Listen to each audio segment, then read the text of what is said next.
असंभव कुछ नहीं होता दोस्त, ये परिकल्पनाएं हैं खाली। और मैं आज तो आपको बहुत ईमानदारी से और 12 साल के तजुर्बे का निचोड़ निकाल के बता सकता हूं कि इस दुनिया में असंभव नाम का कोई शब्द होता ही नहीं है। इंसान कभी भी चंद्रमा पर नहीं पहुंच सकता, पृथ्वी विज्ञान की अधिकतम सीमा है। डॉक्टर ली दी फॉरेस्ट मशहूर वैज्ञानिक हुए, बहुत बड़े साइंटिस्ट हुए, एक स्टेटमेंट इन्होंने पास किया 1955 के अंदर, 1955 ही पास द स्टेटमेंट कि इंसान कभी भी चंद्रमा पर नहीं पहुंच पाएगा। It is impossible for a human being to cross Indian globe, earth globe, और पृथ्वी विज्ञान की अधिकतम सीमा है। लेकिन किसी बहरे ने इस बात सुना नहीं और पहुंच गया एक आदमी अपना बस्ता उठा के, जिसका नाम था इन 1969। और उसके बाद तो स्पेस जर्नी ऐसी हो गई जैसे आप और मैं अभी पतिया और बैंकॉक चले जाते हैं। लॉर्ड केल्विन बहुत बड़े साइंटिस्ट हुए, उनका स्टेटमेंट आया कि सिर्फ पक्षी उड़ान भर सकते हैं, हवा से भारी मशीन का उड़ान भरना असंभव है। इट इज इम्पॉसिबल कि हवा से कुछ भी भारा हो और वो उड़ सके, क्योंकि ग्रेविटी उसको गिरा देगा। लेकिन तमाचा मारा इन लोगों ने, तमाचा मारा और लिख के दिया कि हमने साइकिल के स्पेयर पार्ट से इंसानों को पक्षी बना दिया, साइकिल के स्पेयर पार्ट से इंसानों को पक्षी बना दिया। 16 साल लगे राइट ब्रदर्स को जहाज का निर्माण करने में, लेकिन इन लोगों ने उसकी बात नहीं सुनी कि जो कहते थे कि वायु का सिद्धांत तुम्हारे विपरीत है। यह बात भंवरे को कही जाती थी कि भंवरा वायु के सिद्धांत के कारण कभी जीवन मोड़ नहीं सकता, क्योंकि उसके पंख उसके शरीर से हल्के रहते हैं। लेकिन भंवरा साला किसी स्कूल में गया नहीं आज तक। माई doctor told me I will never walk again. मेरे डॉक्टर ने मुझे कहा कि तुम कभी चल नहीं सकोगी। My doctor told me you will never walk again. My mother told me I would, and I believed my mother rather than doctor. Wilma Rudolph एक ऐसी एथलीट हुई जिनको पोलियो था, पोलियो था जिनको डॉक्टर ने कहा तू चल नहीं सकती, मां ने कहा तू चल सकती है। उसने कहा मैंने डॉक्टर की बात नहीं मानी, मैंने अपनी मां की बात मानी। 3 ओलंपिक गोल्ड मेडल जीती है लड़की, 3 ओलंपिक गोल्ड मेडल, जिसको डॉक्टर कह रहा है कि तू चल। लेकिन मां क्या बोलती है? मैं आपको उदाहरण देना चाहूंगा सर। बहुत छोटे थे अल्बर्ट आइंस्टीन, दुनिया के महान वैज्ञानिक में से एक हुए, मंद बुद्धि कहा जाता था। 8 साल के थे, घर पहुंचे, मां को चिट्ठी दिया। When he was 8 year old, came to his home, given letter to his mother. मां को एक चिट्ठी दिया, मां ने वो चिट्ठी पढ़ा। 8 साल के थे और चिट्ठी में प्रिंसिपल का खत था, उसकी मां के नाम। प्रिंसिपल ने ये लिख के भेजा कि आपका बच्चा विलक्षण प्रतिभा का धनी है, ग्रेट पावर है इसके अंदर, क्योंकि बहुत बड़े साइंटिस्ट बने, बड़े हो गए। मंद बुद्धि बचपन में समझा जाता था। आपका बच्चा विलक्षण प्रतिभा का धनी है, इसके अंदर असीम संभावनाएं हैं। तो हमारा स्कूल, हमारी मैनेजमेंट, हमारी फैकल्टी, हमारा टीचर इस लायक नहीं है कि हम आपके बच्चे को अच्छी शिक्षा दे सकें। तो it's better for you to take care of your son. आप अपने बच्चों को अपने घर में पढ़ाइए, हम लायक नहीं है कि आपके बच्चे को पढ़ा सके।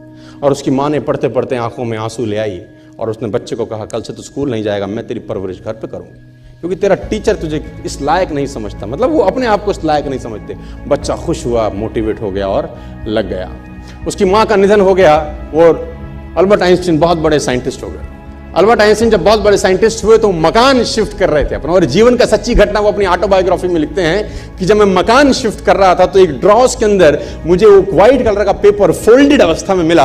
मुझे समझ नहीं था कि क्या है। मैंने उसको फोल्डिंग अवस्था से मिट्टी को हटा के जब खोला तो वो उस टीचर का लेटर था जो बहुत साल पहले टीचर ने मेरे हाथ में दिया था और मैंने अपनी मां के हाथ में रखा था। अब वो बड़ी उत्सुकता के साथ उस खत को पढ़ने लगे। जैसे उन्होंने खत पढ़ना शुरू किया और वो जार जार होकर रोए। उसमें लिखा था कि तुम्हारा बच्चा मंदबुद्धि है, ये हमारे स्कूल के लायक नहीं है, इसको आज के बाद हमारे स्कूल में मत भेजना, इसकी परवरिश खुद किया। मां ने उल्टा पढ़ा, मां ने उल्टा पढ़ा कि नहीं, ऐसा नहीं है, तू सब कुछ कर सकता है, तेरे हाथ पास पावर है, तेरे में प्रतिभा है, यू कैन डू वंडर्स। दोस्तों, इस दुनिया में किसी की बात मत सुनना। नेवर एवर बिलीव एनीबॉडी कि जो तुमको बोले कि तू नहीं कर सकता, कान पे मारना, बोला साले तू नहीं कर सकता, हम करेंगे। जिंदगी में हमने भी बहुत कुछ सीखा है। लोग कहते हैं कि दुनिया गोल है। भाई दुनिया गोल नहीं है, दुनिया मतलबी है। ये प्यार से नहीं चलती है, मतलब से चलती है। दुनिया में कोई भी रिलेशन बनाने के लिए, कोई रिश्ता जो है ना, उसके लिए 3 चीज़ का होना ज़रूरी है। एक डर, ज़रूरत और इंसानियत। ये 3 चीज़ ही किसी न किसी रिश्ते को रोक के रखता है। आजकल ना ये गर्लफ्रेंड बॉयफ्रेंड ना एक ठो ट्रेंड चल गया, अजब हाल है भाई साहब। एक बात हम आपसे कहना चाहते हैं, मेरे पैसे से अगर आप मोबाइल खरीद लीजिएगा तो अल्टीमेटली इकोनॉमिक्स के हिसाब से उस मोबाइल पर अधिकार किसका होगा? मेरा होगा, क्योंकि पैसा मेरा है।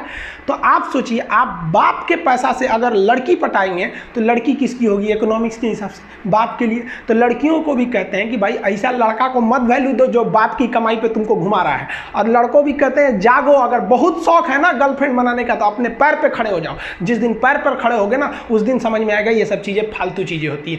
कई लड़के बेचारे का दिल टूट जाता है, उनका शरीर एम्बुलेंस की तरह हो गया है, घायल दिल लेके घूम रहे हैं। अरे फालतू ये सब चीज़ है। जीवन में किसी के लिए आंसू मत बहाइएगा, वो आपके आंसुओं के काबिल नहीं होगा। और जो आपके आंसुओं के काबिल होगा वो कभी आपको रोने नहीं देगा।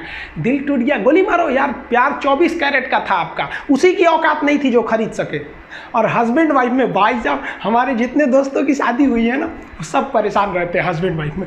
इन दोनों में केवल एक खराबी है, दोनों अपने आप को सुप्रीम कोर्ट समझता है। समझिए भाई साहब, आप मिलजुल के रहिए। अभी क्या है कि आप जितने भी स्टूडेंट हैं, आप सबका जॉब लगेगा, अपने से सब शादी ब्याह सबकी होगी, भाई आपका परिवार खुश रहे। लेकिन आप देखिए, शादीशुदा इंसान हमेशा परेशान रहता है, ये दोनों हमेशा झगड़ते रहते हैं। समस्या क्या है? वाइफ चाहती है हस्बैंड को समझाएं अपनी बात, और हस्बैंड चाहता है कि हम अपनी बात वाइफ को समझाएं। भाई आप दोनों से कहना चाहते हैं, आप कोशिश करिए ये क्या कहना चाहते हैं, इनकी बातों को आप समझ जाइए। और आपसे कहते हैं आप अपनी बात मत थोपिए, इसकी बातों को समझिए। होता क्या है, लड़कियों को लगता है कि इनका हस्बैंड बाहर करता क्या है, ऐसे पैसा बरसता है, पेड़ पे से हिला के लेके चला। ऐसा नहीं है भाई, बाहर निकलिए फिर समझ में आता है ये कि बाहर जो आपके पिताजी या फिर आपके हस्बैंड या जो भी कमा के लाता है उसको कितना मेहनत होता है।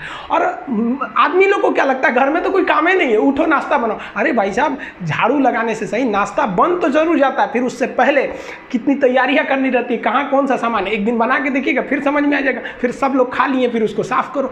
सबका अपने अपने चीज जगह काम होता है।